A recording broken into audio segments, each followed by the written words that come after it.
Hello. We hope you're enjoying your stay at Toshi's place. To help you make the most of your time in Kamakura, we've prepared this sightseeing guide. And today, we'll introduce you to Jojuin Temple. Welcome, welcome, fellow explorers. Ready to discover a side of Kamakura that really captivates the spirit. Yeah, a real hidden gem, and it's just a stone's throw from where you're staying at Toshi's place. Exactly. Forget the well-trodden paths for just a moment. I mean, the Great Buddha is magnificent, of Oh, course. absolutely. But today, we're sort of taking you on a shortcut to a really unique and deeply enriching Kamakura experience. We're heading to the absolutely enchanting Jojuin Temple. That's the one. Imagine a place where, centuries of history kind of whisper through the ancient trees, where these amazing panoramic ocean views just invite you to breathe deeply and, well, contemplate. Sounds perfect. And where heartfelt wishes for connection and happiness really intertwine beautifully with spiritual tradition. Jojuin Temple is exactly that kind of special place. It really offers so much more than meets the eye, doesn't it? It definitely does. It's widely known, celebrated even, as a sacred site for matchmaking prayers. And we'll definitely get into that fascinating aspect. For sure. But as our deep dive today will show you, Jojuin is this incredible tapestry. It's woven with threads of, well, profound spiritual significance, breathtaking natural beauty. And even some surprising history. Right. So let's begin our guided tour. Let's really unpack this remarkable place for you. Okay, so to truly appreciate Jojuin, we really have to start by listening to those whispers from its past. Good starting point. Yeah, this isn't just any temple. Its foundations were laid way back, early 13th century. Okay, early 13th. By Hojo Yasutoki. He was the third regent of the Kamakura shogunate. Ah, major figure. So a pivotal era, really defining much of Japan's medieval history. Exactly. And the temple just emerged right from that rich historical fabric. And the stories connected to its origins are just, well, they're incredible. They really are. One of the most fascinating legends involves the revered monk Kukai, also known as Kobodaishi. That's him, the founder of Shingon Buddhism. And the story goes that Kukai himself visited this very spot. No way. When was that? Way back. Late 8th to early 9th century. Wow, can you imagine him standing right where you could be standing centuries ago? Just imbuing the land with spiritual energy. It's pretty profound to think about, and here's where it gets really deep. Kukai reportedly undertook this incredibly rigorous practice here. Oh, what was it called? It's called Kokuzo Gumonjiho. Kokuzo Gumonjiho. Okay. And this wasn't just, casual meditation. It was intense, a solitary 100-day ritual. 100 days. Yeah. And it involved reciting the mantra of Kokuzo Bosatsu. Get this? 1,000,000 times. 1,000,000 times. That's mind-boggling. Right. The belief was that this practice would profoundly enhance memory, understanding, even prophetic insight. Incredible. What does that tell us about, the core beliefs of Shingon Buddhism? Maybe how that translates today, like self-mastery or spiritual discipline. Well, it definitely speaks to a pursuit of enlightenment through intense, focused effort, dedication. 1,000,000 recitations. Yeah. That's dedication. And he didn't stop there, did he? He also performed a special fire ritual. He did, a Goma fire ritual right on these grounds. Okay, so for those listening who might be less familiar, what exactly is a Goma ritual? What does it involve and why is it so significant? That's a great question. So basically, a Goma ritual involves burning offerings like wood sticks in a sacred fire. Okay. And it's usually accompanied by chanting mantras. It's really a symbolic act. Symbolic of what? Of purifying worldly desires and inviting blessings. The belief is that the smoke carries the prayers up to the deities. Oh, I see.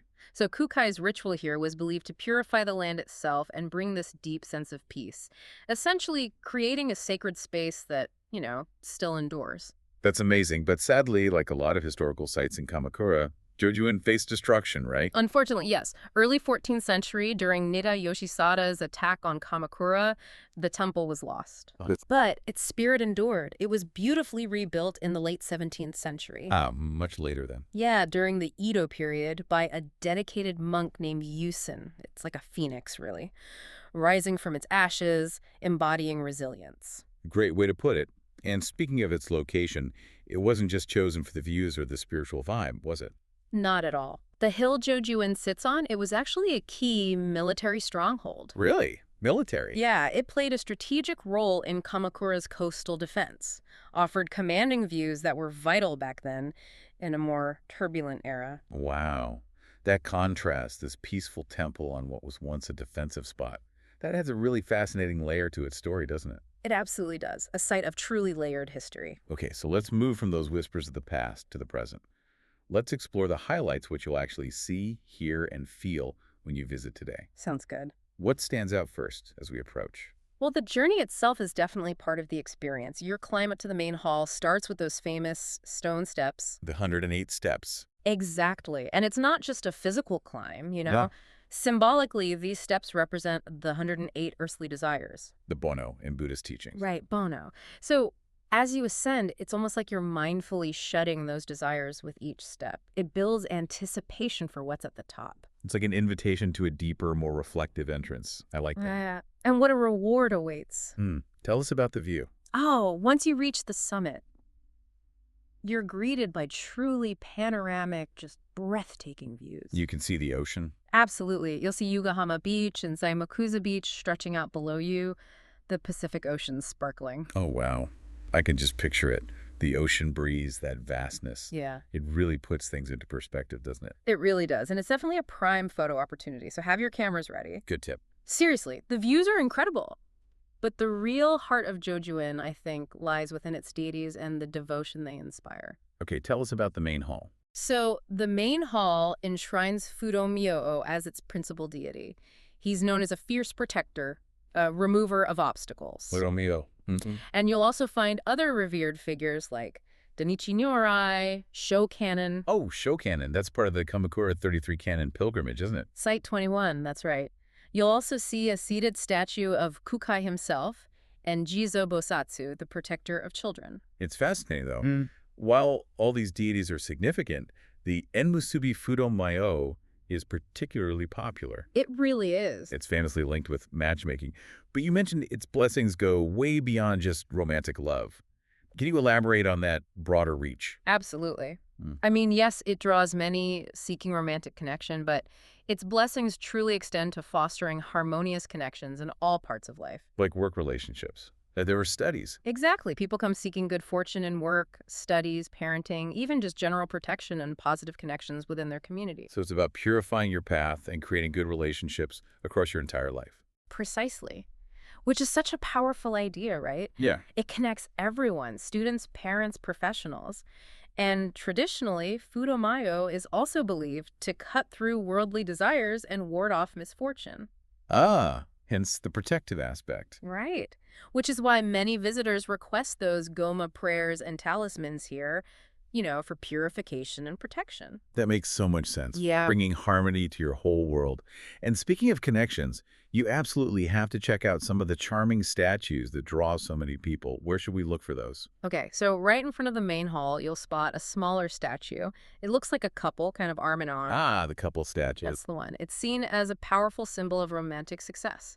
So naturally, it's a favorite for those seeking blessings in love. And here's that fun, popular local secret we love sharing with our Toshi's Place guests. Go on.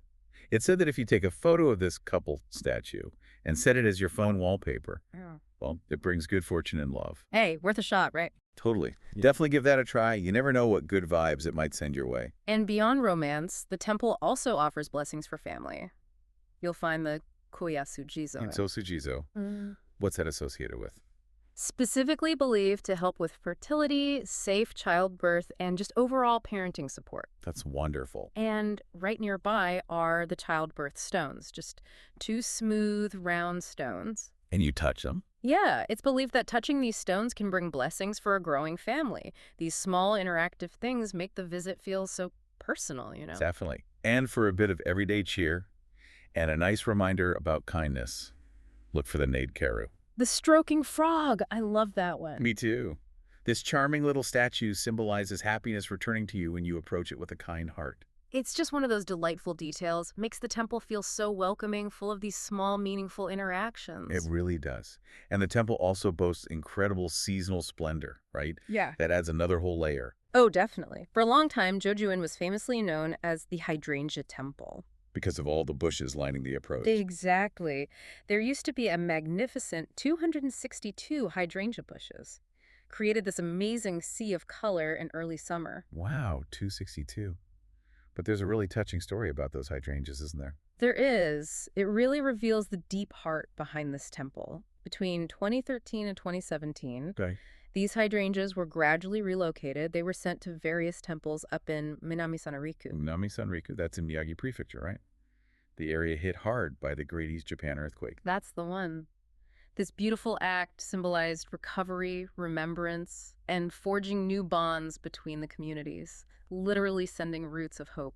That's incredible. And isn't there something about the number 262? Yes, it said that number corresponds to the number of characters in the Heart Sutra. Wow, adding another layer of profound spiritual meaning Yeah. to the gesture. It's just incredibly moving, don't you think? It really, really is. But hey, don't worry if you wanted to see hydrangeas. While most were relocated, you can still enjoy about 70 of them along the approach, last we checked.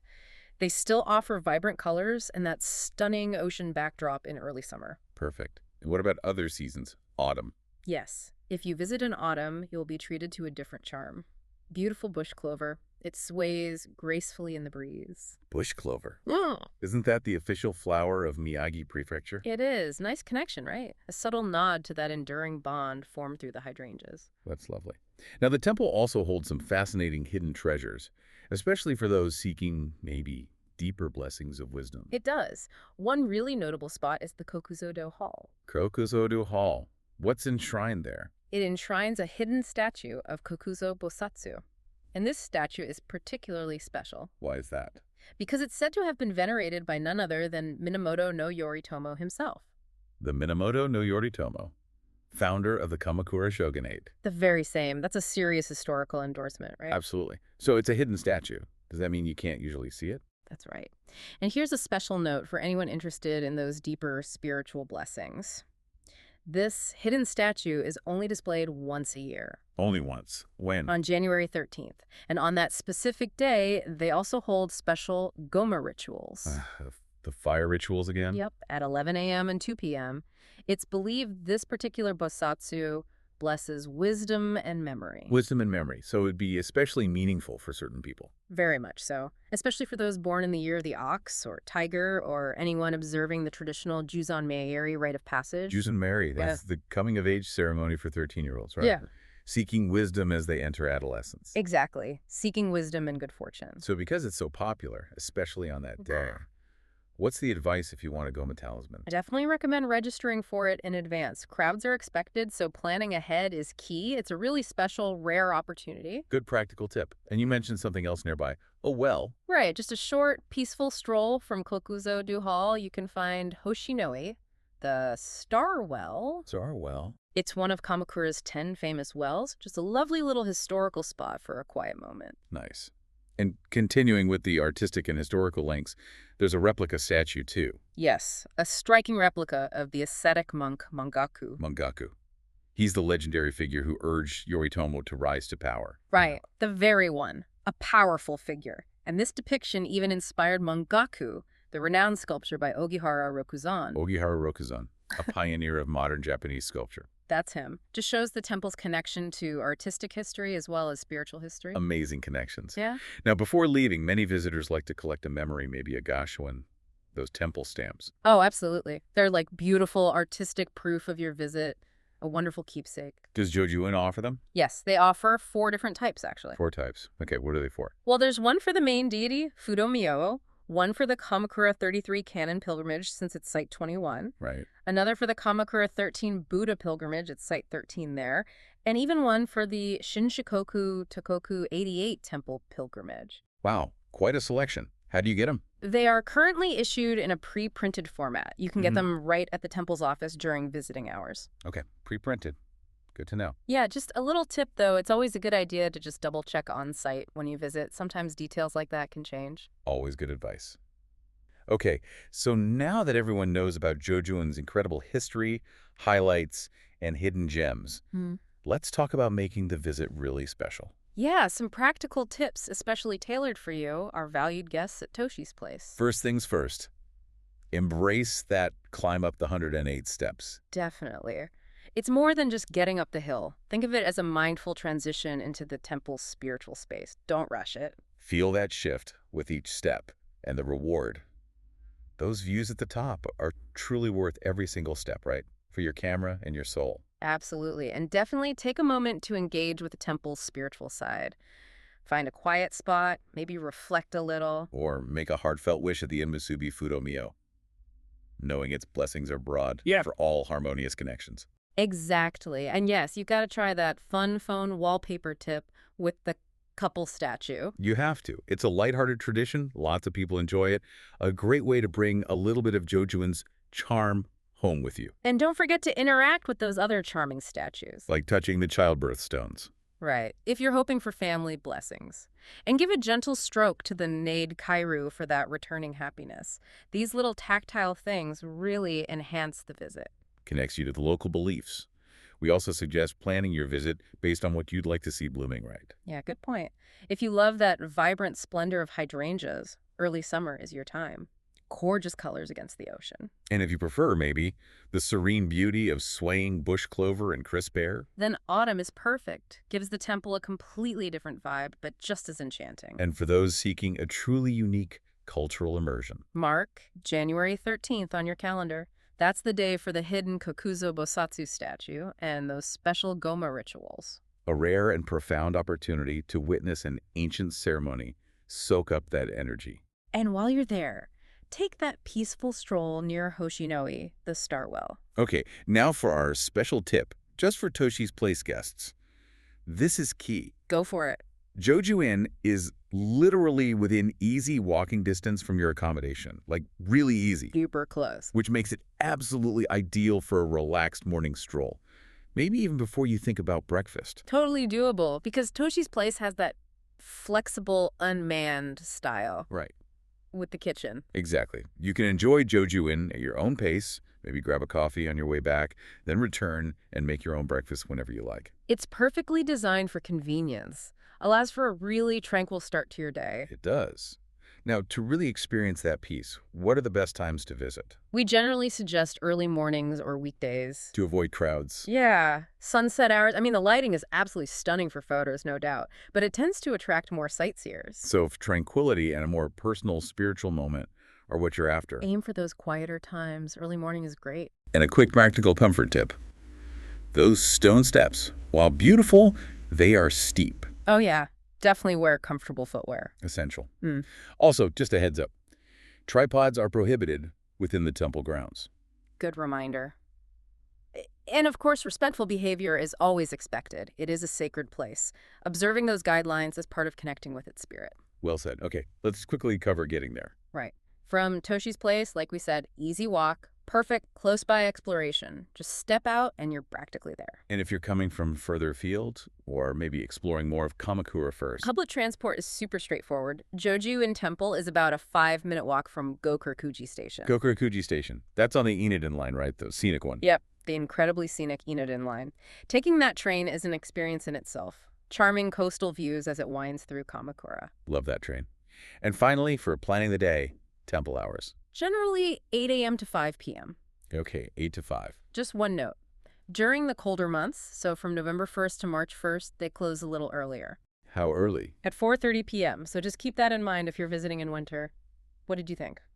We hope the rest of your stay at Toshi's Place will be filled with wonderful memories. And as you explore Kamakura, maybe think about Joju-in Temple not just as another sightseeing spot on the list, but as a truly special spiritual refuge. Exactly. It's this unique blend, isn't it? Ancient history, deep faith, that stunning natural beauty. And the profound power of prayer and connection.